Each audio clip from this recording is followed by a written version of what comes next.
किसान भाइयों, वर्तमान समय में हम टमाटर के अगर दाम देखें तो वो सातवें आसमान पर हैं। और जिन किसानों ने टमाटर की फसल को बरसात के मौसम में बचा के रखा है ब्लाइट से खासकर, तो वो किसान भाई आज अच्छा खासा मुनाफा कमा रहे हैं।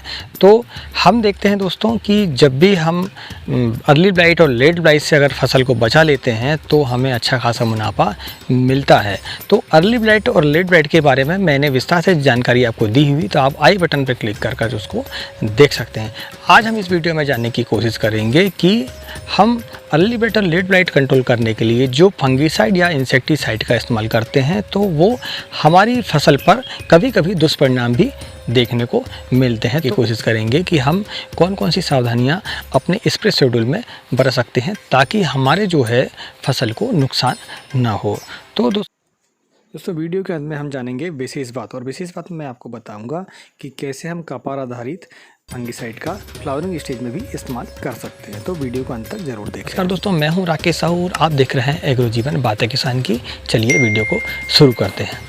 तो दोस्तों, आप देखते हैं कि आपकी जो टमाटर की फसल है वो 3 स्टेज में होती है, या कोई भी फसल आपकी 3 स्टेज में होती है। पहला जो होता है वो स्टेज होता है वेजिटेबल ग्रोथ का, दूसरा स्टेज होता है आप फ्लावरिंग स्टेज का, और तीसरा होता है फ्रूटिंग यानी कि हार्वेस्टिंग स्टेज। तो आप किसान भाइयों, जब भी आप स्प्रे का इस्तेमाल करें तो आपकी जो फसल की स्टेज है उसके आधार पर ही फंगीसाइड या इंसेक्टिसाइड का इस्तेमाल करें तो आपका जो है नुकसान नहीं होगा। यदि आप इस चीज़ का ध्यान नहीं रखते हैं तो आपको जो है नुकसान देखने को मिलेगा। तो आज हम इस वीडियो में यही चर्चा करेंगे। तो किसान भाई, जब आपकी फसल वेजिटेबल ग्रोथ में होती है तो आप किसी भी फंगीसाइड का इस्तेमाल करें तो आपको ज़्यादा नुकसान नहीं मिलेगा बीमारी के आधार पर। लेकिन यदि वहीं अगर स्प्रे आप जब फ्लावरिंग स्टेज में आपकी फसल में करते हैं तो आपको विशेष ध्यान रखना होगा, खासकर फ्लावरिंग स्टेज में। फ्रूटिंग स्टेज में भी उतनी अपने को समस्या देखने को नहीं मिलेगी, लेकिन जब आपकी फसल वेजिटेबल ग्रोथ से निकल कर फ्लावरिंग स्टेज में आती है तो आपको विशेष ध्यान देना होगा, नहीं तो आपकी जो हार्वेस्टिंग है वो प्रभावित होगी। तो दोस्तों, जब भी आपकी फ्लावरिंग स्टेज में फसल हो तो आपको कुछ फंगीसाइडों का इस्तेमाल नहीं करना है या कम करना है। तो उनमें सबसे पहला जो नाम आता है दोस्तों वो आता है COC का, दूसरा नाम आता है दोस्तों सल्फर का, और तीसरा नाम आता है मैनकोजेब का। तो किसान भाई, आपको पता तो है कि टमाटर की फसल में जब भी ब्लाइट आती है, खासकर अर्ली ब्लाइट और बैक्टीरियल ब्लाइट, तो आपको जो है COC का इस्तेमाल या कॉपर आधारित जितने भी फंगीसाइड हैं उनका इस्तेमाल करना होता है। ये काफ़ी यूट्यूबर भी बताते हैं और आपको भी ये जानकारी मालूम है। लेकिन यदि आप COC का इस्तेमाल या कॉपर आधारित फंगीसाइड का इस्तेमाल अपनी फ्लावरिंग स्टेज में करते हैं तो आपको फ्लावर ड्रॉप होने की संभावना आपकी बढ़ जाती है। तो आप जब तक आपकी फसल वेजिटेबल ग्रोथ में हो तब तक आप COC का इस्तेमाल या कोसाइड का इस्तेमाल या अन्य जो कॉपर आधारित आपके फंगीसाइड है उनका इस्तेमाल करें। के बाद दूसरा नाम आता है दोस्तों, वो आता है आपका सल्फ़र का। तो किसान भाइयों, सल्फ़र का इस्तेमाल हम अपने खेत पर पाउडरी मिल्डी की रोकथाम के लिए करते हैं, और दूसरी इस्तेमाल करते हैं इसका हमारी फसल को गर्मी प्रदान करने के, और तीसरा इस्तेमाल करते हैं हम माइट्स के लिए। तो किसान भाइयों, जब ठंड का मौसम होता है तो हम खासकर जो है माइट्स और ठंड के रोकथाम के लिए हम सल्फ़र का इस्तेमाल करते हैं ताकि हमारी फसल पर पाले का प्रभाव ना हो। लेकिन वहीं अगर आप सल्फ़र का इस्तेमाल फ्लावर आपके खेत पर ज़्यादा हो, आपकी फसल पर फ्लावर की संख्या ज़्यादा हो, तो आप उसका सल्फ़र का इस्तेमाल बड़ी सावधानी पूर्वक करें।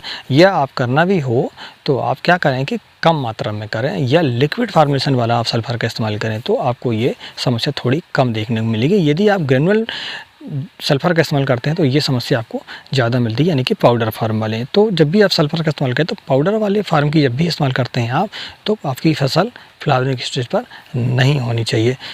तीसरा जो फंगीसाइड आता है दोस्तों वो आता है मैनकोजेब।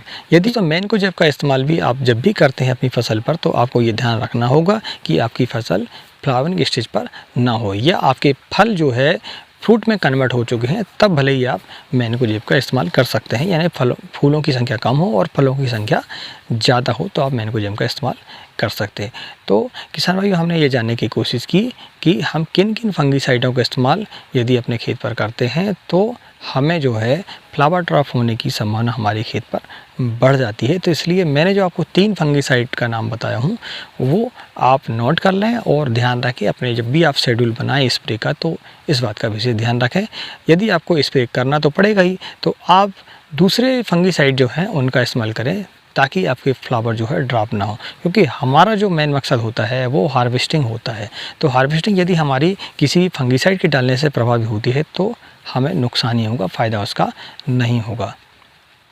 तो देखा किसान भाइयों, हमने इस वीडियो में जानने की कोशिश की कि हम अपनी फसल को फ्लावर ड्रॉप होने से कैसे बचा सकते हैं और हमें कौन कौन सी सावधानियां अपने स्प्रे शेड्यूल में बरतनी चाहिए। और हमने ये जानने की कोशिश की कि जब भी हम हमारा स्प्रे शेड्यूल बनाते हैं तो हमें किन किन फंगिसाइडों को अवॉइड करना चाहिए। अब हम बात कर लें दोस्तों वीडियो की विशेष बात की। आपको फंगिसाइड का इस्तेमाल करना है कपार आधारित, तो आपको जो है वोर्डो मिक्सचर का इस्तेमाल करना होगा, जिससे कि आपको लेट अर्ली ब्लाइट और बैक्टीरियल ब्लाइट की आपकी समस्या जो है सुलभ हो जाएगी।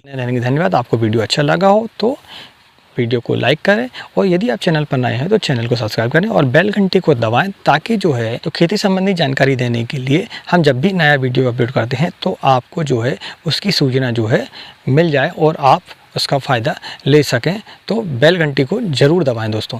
और आपको यदि कोई समस्या हो तो प्लीज़ कमेंट करें। नमस्कार, जय हिंद, जय किसान।